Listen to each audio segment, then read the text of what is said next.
Go through lesson 6.4. As always, all this stuff is, the formulas and stuff are available on the online textbook in section 6.4. Okay, here we go. Polar coordinates. A polar coordinate is a plane with a pole. So instead of writing a rectangular coordinate like x, y, you can write it as a polar coordinate, which gives you r and the angle. Okay, r is the distance, the angle is the degree. Okay.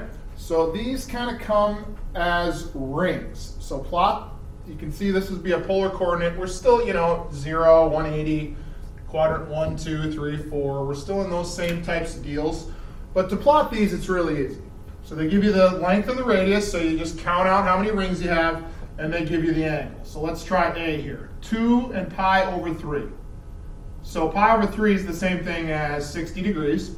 So we go find 60 degrees, which is right here.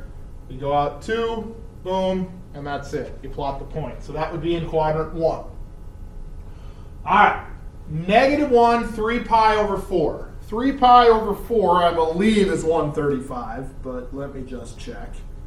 And remember, to do that, you take 3 times 180 divided by 4, which is 135. Okay? Now, if it's a negative number here, so you find 135, which is here.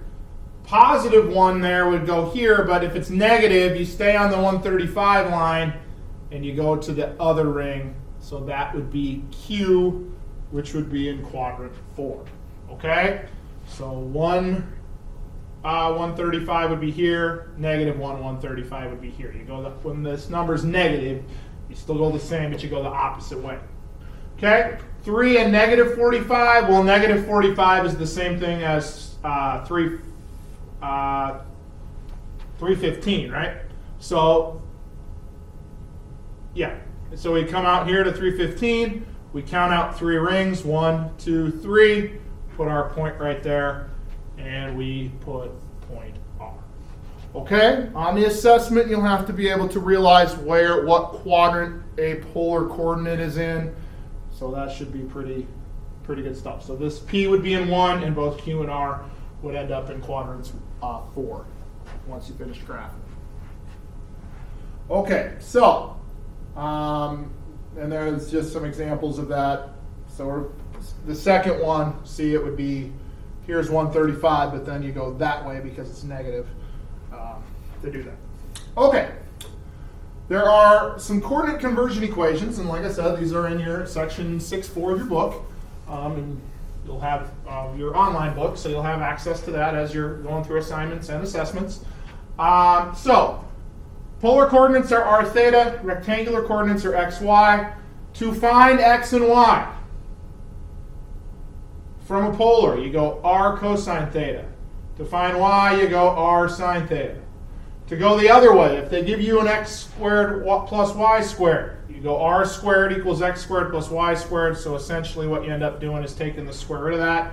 And then remember, you take the inverse tangent of y over x to find your angles. This is really simple. We've kind of done some stuff like this before with vectors, but let's try. Okay, find the rectangular coordinates of the polar coordinate 2, 7 pi over 6. So that's r, and that's theta. 7 pi over 6 is 210. Just making sure. Yes, so this would be 210 degrees. If you guys don't want to deal with radians and use degrees, feel free to convert. Remember, 7 times 180 divided by 6. All right, to find x, we take 2 cosine 210. To find y, we take 2 sine 210. So then we take out our calculator. 2 cosine 210, -1.73. And 2 sine 210, -1. So that and that are the same point. They're in the same exact spot in the third quadrant. If you graph that and you graph that, they're going to be at the same spot. Polar, rectangular. Yes, it's that easy. Okay, now let's go the other way. Find a polar coordinate.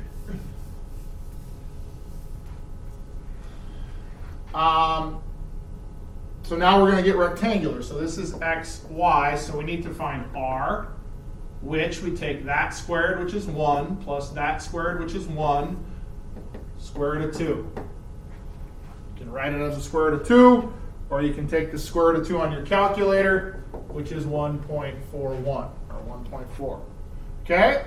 Then to find theta, to find the angle, you take the inverse tangent of y, which is -1, over x, which is 1. So we're going to take the inverse tangent of -1, boom, -45 degrees. That's it. So then you would write it as r theta, and that's how you go back and forth. Okay, this is x, y, this is polar. Graph these, they're going to be in the same spot. Think about it, over 1, down 1 is right here. Well, that's in the 4th quadrant. This would be in the exact same spot if you were to graph it as a polar coordinate. Okay?